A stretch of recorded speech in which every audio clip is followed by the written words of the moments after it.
Hello everyone, it's Debbie here from Twilight Crafts, just showing you how to back a cut file. We've had lots of requests from people who are asking, so I'm going to show you one way that you can back your cut file neatly. So I like to trace the letters on the reverse.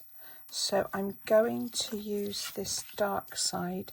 Now if the pencil won't show up, it's a good idea to use a silver pen. So I'm going to quickly trace around the edge here inside, and then I know that when I cut, I'll have to cut just a little bit outside for it to fit the letter.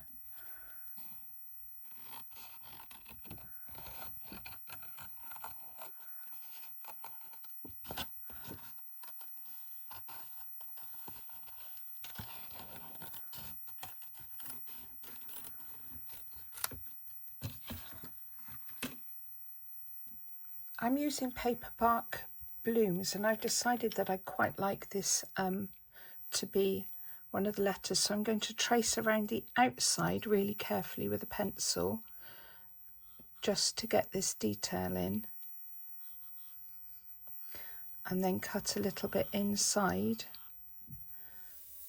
Just join the lines just up there, and I know I just have to cut inside to get that letter traced.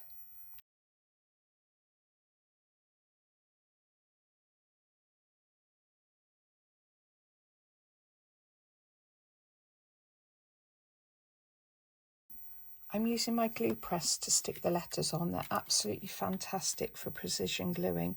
They're just perfect for cut files.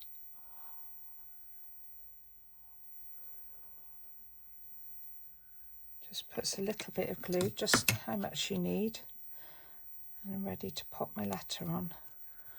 I'll just do the O and make sure it's the right way up before I stick it on.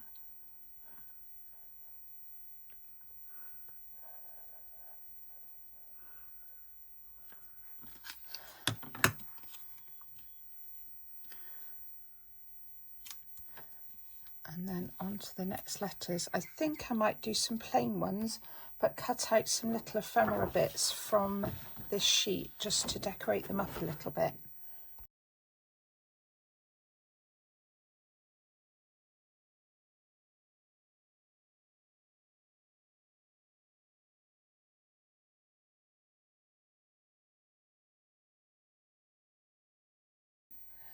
I'm going to back both of these letters with the same paper, so I'm just going to trace around the outside with my silver pen and then cut just a little bit inside, and then I can back both letters at the same time. I also want to cut out the middle bit here, so I'm going to draw that. If you cut a line just about there, you won't see it, so I'm going to cut a line in between there so that I can take the middle out.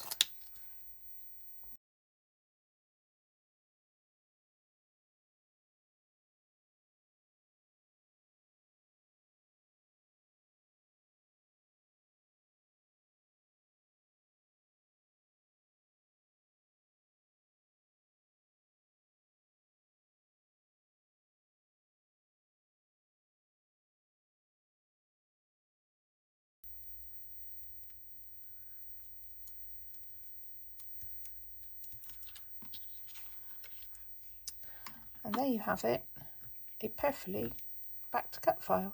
Thanks for watching.